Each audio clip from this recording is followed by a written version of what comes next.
भोले जी और माता पार्वती जी के कमल चरणों में गोर छुके गोर लागतानी हमार प्रणाम स्वीकार के। माँ जगदम्बा भवानी के कमल चरणों में गोर छुके गोर लागतानी हमार प्रणाम स्वीकार के। सब देवी देवता के कमल चरणों में गोर छुके गोर लागतानी हमार प्रणाम स्वीकार के। 33 करोड़ देवता के कमल चरणों में गोर छुके गोर लागतानी हमार प्रणाम स्वीकार के। आशीर्वाद के चाहना बा। तो देखिए हम आप लोगों के बहुत प्यारा रोज तो पिताजी के बारे में कथा सुनबे करेनी। आज माता जी के महिमा के बारे में एक गरीब जेठान के सचे देवरान का कोई बाड़ी है कथा के पूरा सब है सुनब तो आनंद आ जाए। काहे खातिर की कथा के कबो आधा अधूरा नहीं सुने की चाहिए। कथा जब पूरा सुनब तक कथा से चर्चा से ज्ञान मिलेला तब आप लोगों के आनंद भी आई और ज्ञान भी मिली। तो कथा हमारी रिक्वेस्ट बाकी पूरा सुनल करी सभी और आनंद उठाएं। अगर हमारी कथा ही आप लोगों के अच्छा लगी तो कमेंट में माँ दुर्गा जी के नाम जरूर सभी लिखब। सभी शेरा वाली मैया सबके दुख के निवारण करीला। नाम लिखले बोलले कहले सुनले से सबके दुख दूर हो जाला। तो रोज तो पिताजी के बारे में हम चर्चा करबे करेंगे, लेकिन आज हम चर्चा अपनी माई के बारे में चर्चा करेंगे। माई के महिमा कितना परम्पार बा। माई के दिल कैसन होला, हर भक्तन पर दया कृपा करेला। तो एक गांव में देखी देवरान जेठान रहेली लोग। देवरान जेठान रहेली तो जनता ही कहल जाला कि जेठ भाई भौजाई जौन है एक माई बाप के समान होला। तो बहुत संस्कारी तो रहेली आ बड़ा भक्ति भाव करेली। अगला जन्म का कैले बा ओके तो आदमी के अइले के बाद भोगही पड़ता, लेकिन मनुष्य के जन्म पाके वो बहुत अच्छा रहली। तो जब अब इन बड़के जन के शादी भइल रहे, छोटकू जनी पढ़त लिखत रहना, तब उनके सास ससुर गुजर गए ना। भौजाई जौन है माई के फर्ज निभौले बाटी, अपने देवर के अपन गहना गुड़िया सब कुछ बेच के आ खूब पढ़ौली लिखौली और बहुत अच्छा नौकरी पा गई ना। जब नौकरी पा गई ना तब बड़ा खुश भैली कि हमार पति भी नहीं खा और सास ससुर नहीं खा। तो घर में केहू अच्छा रहेला तो सबके गुजर हो जाला। अभी सोच के वो अपने पुत्र के समान अपने देवर के पल्ले रहली। जब से आन हो गई नौकरी पा गई ना तो उनका विवाह को देली। तो जब विवाह को देली तभी केहू ना जानता कि चेहरा पर के करे का लिखल बा। देवरान बड़ा रुखर मिल गईली अली। तो जब वो आ गईली तो बेचारी कहली कि देखो बहुत जीवन में संघर्ष कैले बानी, चलो अब एक ठो हमार देवरान हमार छोट बहन आ गई बड़ी तो घर के काम संभरिए बाहर के हम संभाल। अब बेचारी बड़ा पूजा पाठ करत रही। पहले ख्याल के आदमी रहली, उनके दिल में यह रहल कि मनुष्य के जीवन पाके कुछ अपने प्रति करे के चाहिए। ना जाने अगला कर्म का खराब रहल कि जवानी में विधवा हुई। अब बेचारी जब मान ली शिवरात्रि आवे तो परमपिता परमेश्वर जी माता पार्वती जी के बड़ा सच्चे दिल से भक्ति भाव करा। और नवरात्रि में माता जी के तो मन लगा के पूजा करें, 9 दिन के व्रत रहें, कलश स्थापना करें और अपन बड़ा विधि विधान से पूजा पाठ करें। अब जब देवरान अली तो थोड़ा और फुर्सत मिल गई। सोचली कि के हमारे आगे पीछे बटले बा, अब सब के संपन्न कर देनी तो हम अपने जीवन के धन्य बना ली। अब लगली बेचारी ये नवरात्र जैसे आवे वाला बा वैसे नवरात्रन जब आई तो कहली कि देवर से अपने कि ये बाबू हमके बड़ी विधि विधान सबकी पूजा करे के बा। काहे खातिर कि हम मन्नत मांगले रहनी कि हमारे देवर के अच्छा खासा नौकरी लग जाए, सब संपन्न हो जाए। तो हम जौन मन में सोचले रहली कि खूब सुंदर दुर्गा जी के मंदिर बनवाई स्थापित करो और विधि विधान से पूजा पाठ करके भंडारा करो। अपने देवर से अब पूरा बात कही ना पौली। कहली कि ये बाबू कुछ पैसा के जरूरत रहल तनी कलश उलस ले आ लेती और माता जी के पूजा के सामग्री ले आके 9 दिन के उपवास व्रत रखे के बाद तो तनसा ध्यान देवा। देवर अब बोलाई के रहना तब लग देवरानी का कहतड़ी कि जब से आयल बानी तब से देखा तानी कि काली भक्ति भाव में जितना रुपया पैसा खर्च करे बस सब कर रहल बाटी। इनके तो मालूम पड़ता कोनो कमवे नहीं कर। अरे मरद लड़के तो बाना नहीं है, बने पेट बा तो खाली अपने लौकता। जितना कमाई सब चीज़ नहीं पे उड़ा दी। अब देवर तो कुछ हम ना बोलना, चल गए ना अपने ड्यूटी पर। लेकिन जेठान के बड़ा दिल में तकलीफ भई कि जरा खातिर हम पूरा जीवन व्यतीत कर देनी कि हमारे घर में जो है हमारे छोटे बेटा के सामान बना, इनके पोस पाल दे कि हमारो जीवन कट जाए। लेकिन देवरान तो हमार लगता कि चले ना दे। हर बात पर रोक टोक, हर बात पर रोक टोक लगावे लगन। बेचारी कुछ हो ना कहें, झगड़ा टंटा के से बड़ा दूर रहत चाहत रहती। धीरे धीरे वो बेचारी की उम्र बीत गई। जौना चीज़ रहे देखी श्रद्धा, श्रद्धा अगर मन में विश्वास बा तब विश्वास ही कर्म ही पूजा बा। बेचारी जब कोनो चीज़ मांगे समय से ना लोग ले आवे तो अपने माता जी से दया भाव मांगे कि हे माई, मन में सजी चाह बा लेकिन हमारे जन आगे नाथ न पीछे पगहा, पति के छाया से छीन गइल बा। कैसे मांगी एक देवर से कहिला तो देवरान चल ही ना देली। हे माई, हमारा जवनी भक्ति बा के स्वीकार करो, हमसे अनजाने में कोनो भूल होई नहीं तो हमके माफ़ी चाहता नहीं। हम आपसे दया भाव मांगे और भक्ति भाव करें। अपन जौन भी गुड़िया गहना रहल, छोट मोट बचलो रहल के अपन बीच के कलश स्थापन कैली और पूजा पाठ करे लगली। कहली इतना बड़हन दिल में अरमान रहल कि माता जी के खूब सुंदर मंदिर बनवाई। हमारे न रहले के बाद हमार जौन खानदान पूजा पाठ करी। हमरे किए बाटे केहू नहीं खे। लेकिन वो देवरान जब भी कुछ कहे कि बेचारी जेठान कहे कि ये बहनी तन कुछ फल उल मंगा दो तो कट कर धला। एक तो भक्ति भाव करे नहीं तो देखिए ऐसा स्वभाव नहीं बनावे के चाहिए। अगर केहू के सहयोग न करी तो केहू के बारे में बुरा न सोचिए। अब सहयोग करे के चाहिए। अगर इंसान के काम न आवे तो ये जीवन जो है बेकार बा। देवरान जेठान तो एक ऐसा पवित्र रिश्ता होला कि बहन के रिश्ता होला। एक बहन छूटेली और एक बहन मिलेली। अगर प्रेम से रही तो देखी जीवन के कटत देर ना लगी। अब बेचारी लाख कोशिश करेली कि देवरान हमार सुधर जा। भक्ति में बहुते शक्ति है, ना करो ताड़ी हूँ तो कम से कम हम ही करतानी तो घर में जो है पूजा पाठ से घर में दरिद्रता दूर हो जाला। सबके आनंदमय से रहेला, सबके मन बदलाला, भक्ति भाव में मन लगाला। लेकिन जब केहू नहीं चाही तो उहे बाकी भैंस के आगे बीन बजावे और भैंस पहुरावे। तो अगर नहीं जब समझने की कोशिश करी तो सब चीज़ बेकार बा। अब बेचारी लाख कोशिश करें, देवरान खटखट कह के रख लें, आई कहूँ मनोकामना बेचारी के पूरा ना होके। लेकिन सच्चे दिल से भक्ति भाव करते रह गई। अब जो कहली कि अब यह नवरात्र आयल फिर से बेचारी के उमरिया तो बीतते जाता धीरे धीरे। अब सोचे ताड़ी कि का कुछ ऐसा करे कि हम भगवान माता जी के मंदिर बनवा दे, स्थापना कर दे। मन के बात मनिए में रह जाता, कोई ना पाओ ताड़ी। तब तक देवरान क्या कह ताड़ी अब देख ली। देवरान अपन रंग जमाए लगली। कहली कि ये जी उनका पति है ना सुनता नहीं। अरे इनका आए दिन बखेड़ा रही, रोज हई पूजा करे के बा, हो पूजा करे के बा। साल मात में कितना चीज़ बर्बाद कर देताड़ी। ओकरे बाद व्रत रही हाँ इतना छू के दान दी। अरे तो देखी दान कोयले ले करावल गाढ़ है। अगर अपने सास ससुर के दान पुण्य करावत हैं, तीर्थ यात्रा करावत हैं तो उसे बढ़ान फल आपके फल के प्राप्ति होला। जैले से बेसी फल मिलाला जे अपने बुजुर्गन के सेवा भाव करेला, तीर्थ धाम करावला, ओके उहू से ज़्यादा पुण्य मिलाला। लेकिन वो तो ना डाह करे ना सीधा छुए तब वो कान भर कि देखो न इतना रहत तो 2 दिन खैती सब उठा के दान दे देली। और वो बेचारी ये सोच के दान ना दे कि हमारे देवर गरीब हो जाए। वो तो अपने परिवार के सलामती करती माता जी से हर हमेशा दया के भीख मांगे। लेकिन देवर तो कुछ कहे ना हाँ ना। लेकिन देवरान हर बात के उल्टा जवाब दे।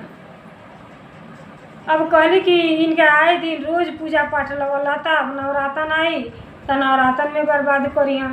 रोज उनके फल फूल चाहिए तो कहीं आरती करे के तेलवा चाही, तिलियक ले आ दो, बतिया ले आ दो, फल फूल ले आ दो, मिश्री ले आ दो, भोग लगावे के आए दिन परेशानी करी।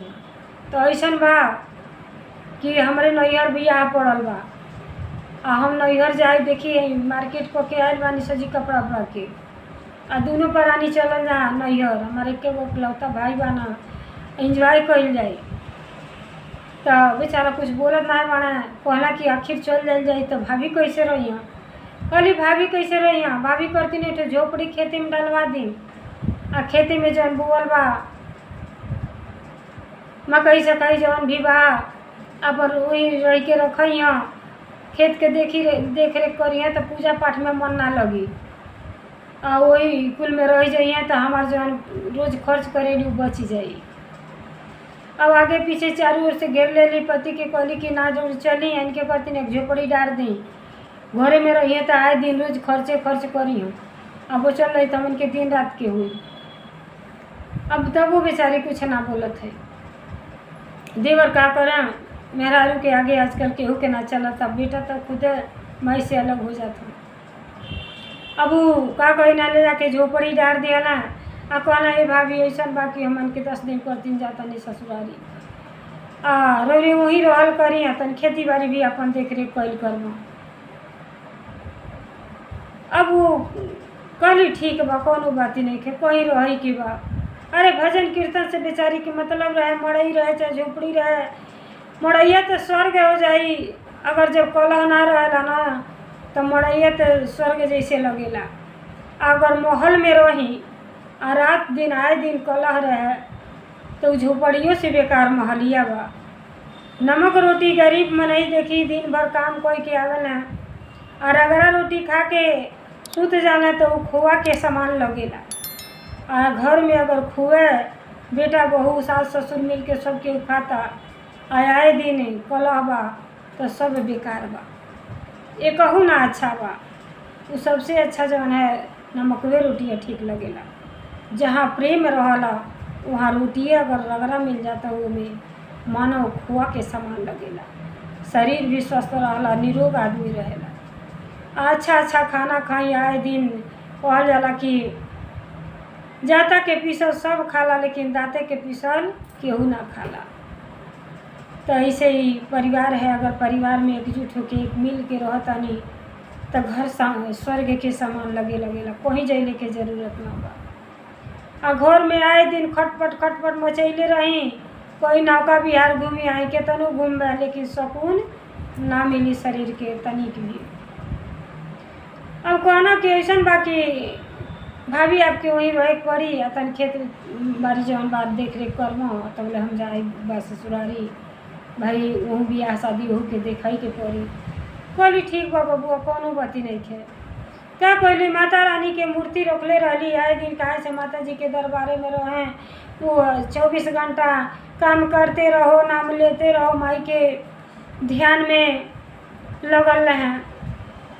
अब का कहली अपन मूर्ति उठौली और देवरान मुस्काती अड़ी की अब तो बढ़िया हो गई कि घर छोड़ दियली, अब सब हमार हो गई। अरे हमार तुहार का लगा के रखले वाला लोग, ये हमार तुहार में तो परिवार बिखर जाता। पहले के मुखिया लोग 30 आदमी 40 आदमी के परिवार रहे लेकिन माई दादा इतना आनंद में से चला में जौन खा तौन सब केहू खा और बेटा कमा तो जब 4 वो बेटा 4 ओर से ले आवा तो बाप जौन है 4 ईटा धर तो 4 बेटन के होके। लेकिन आजकल पत्नी जौन कहल जाला पत्नी अपने घर के तोड़ ढार तड़ी। जब शादी हो गई लड़कन के तो अपन अपन कोई शुरू हो गए और अपने अपने कोयले में कितना घाटा बा। अगर सच्चे दिल से लोग सोचे तो एकदम पीछे जाए के आगे जहाँ चले के तहाँ पीछे गोड़ पड़ जाता। लेकिन जब माई दादा ना रहना तब एक एहसास होला कि माई बाप जब एकजुट होके काम कर देना वो नाती पोता के करतिन भी हो जाला। लेकिन बेटा अकेले कमा के कुछ ना कर पाई है, खैले ही परेशान हो जाइए। लेकिन ये समझदारी अगर आ जाता हर घर में सुख आनंद और खुशियाँ आ जाए। अब बेचारी गोली और झोपड़ी में रह लगली और झोपड़ी में रह के अपने माता रानी के खूब सुंदर के वही में सजा देली, मानो महल से सुंदर उनका मड़ैये लगे लगल। जब कर में अच्छा रही तब माता जी तो कहीं माँ आके आशीर्वाद अपने भक्तन के देली, सच्चे दिल से भक्ति भाव करत रहली और माता जी के वही सजा बजा के वही मड़ैया में लगली पूजा पाठ करे।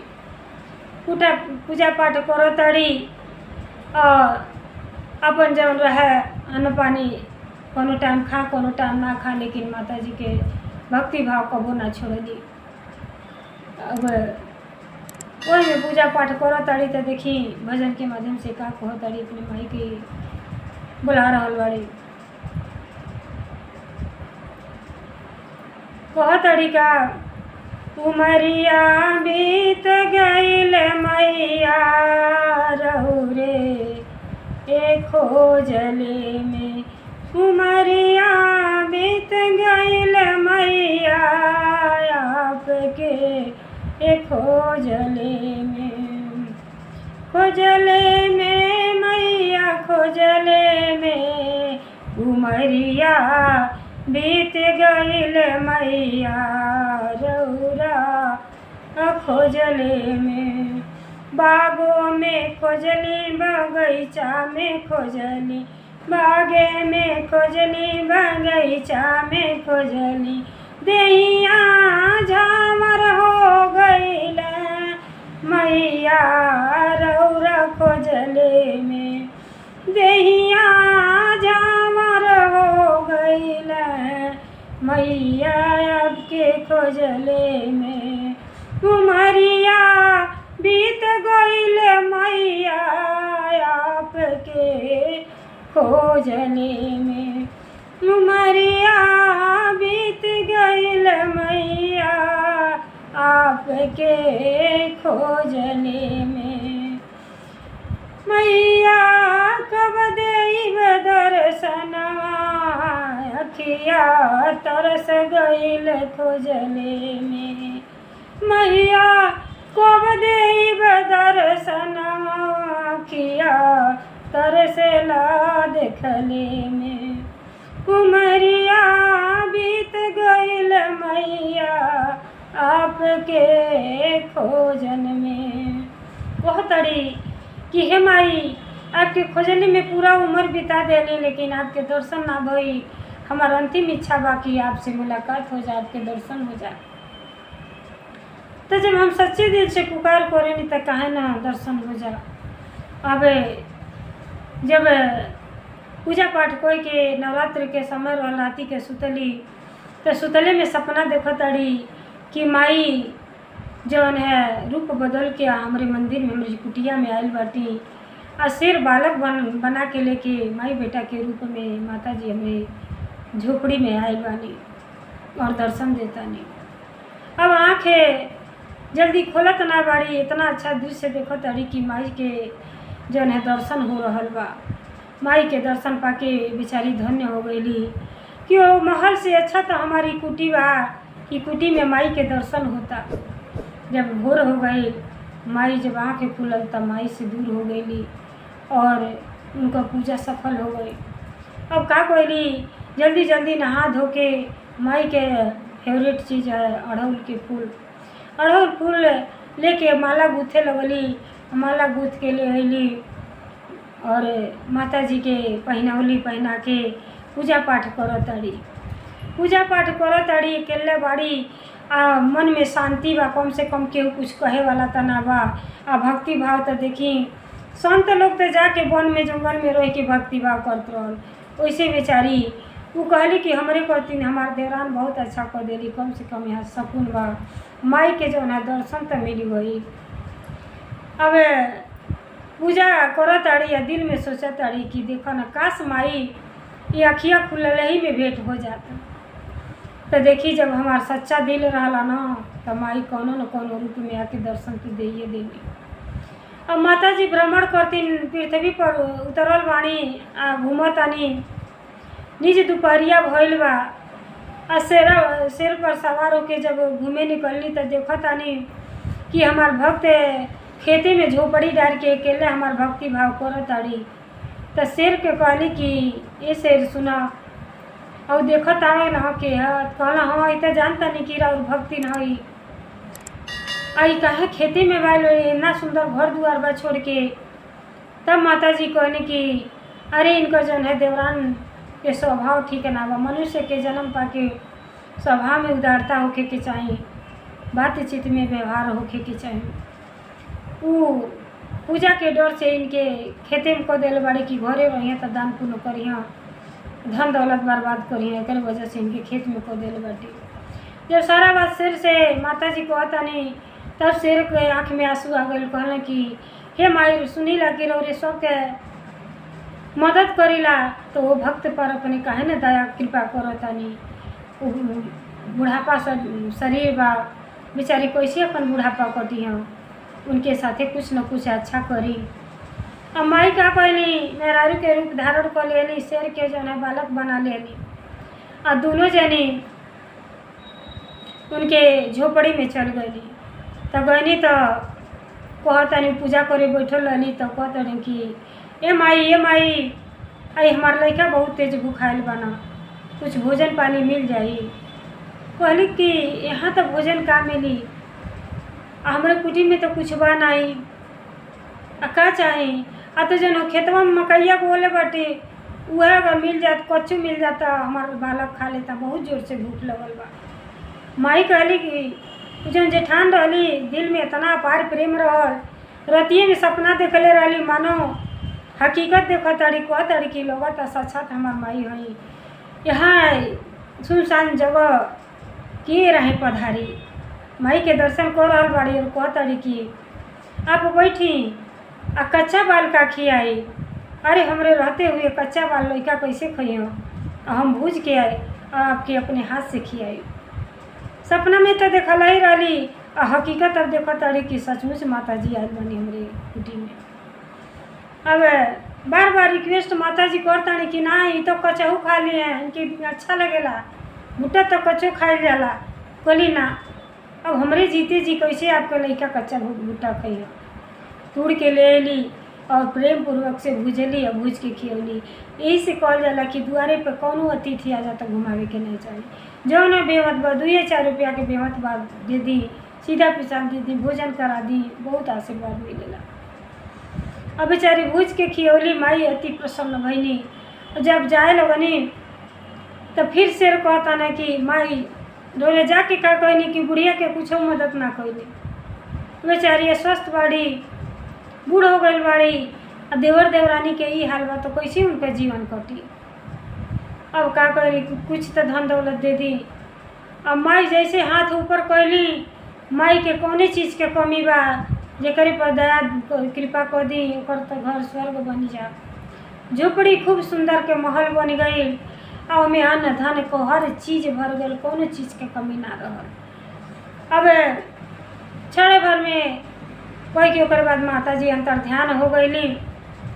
अब जहाँ जहाँ उनकर चरण चिन्ह पड़ल रहल वहाँ वहाँ जौन है उनकर जेठानी जौन है पैर छुआ तड़ी और अपने जीवन के आनंद उठाव तड़ी कि आज हमरे कुटिया में माता जी आ गई, हमार जीवन धन्य हो गई, वर्षों के तपस्या हमार पूरा हो गई। एक गरीब के घर में माई आके उनके हर तरह से मनोकामना पूर्ण कैली। अब गांव के लोग देखल, अब जे भी खेते बाड़ी जा कहे दे यहाँ तो झोपड़िया कितनी सुंदर महल हो गई, एकदम दूरही से चमचम चमके। तब बेटा पतोही जब आई ना ससुरारी से तो सबके कहला तुहार तो जब नहीं जे भौजी जब रहत रही वहाँ तो बहुत सुंदर महल हो गई। तो जब गईली देवरान लगली हाथ पैर जोड़े कहली कि अब जेठान जी आप यहाँ न रही, आप हमार माई के समान बानी। अब वही उनके ज्ञान हो गई कि भक्ति में कितना शक्ति बा, माई कहाँ से कहाँ उनके पहुँचा देनी। जे यहाँ न रही आप घरे चली, आपके सेवा भाव हम करब, अब जौन कहब तौन करब। कहली कि नाई बहनी हमारी कुटिया स्वर्ग बा, अब यही में हमार दम निकली। एक बात ही कुटिया के जे भी मालिक हो जाए, जे भक्ति भाव करी ओकरे रहती कुटिया तो स्वयं खाली बा, माता जी के पूजा पाठ करी थे अपन रही।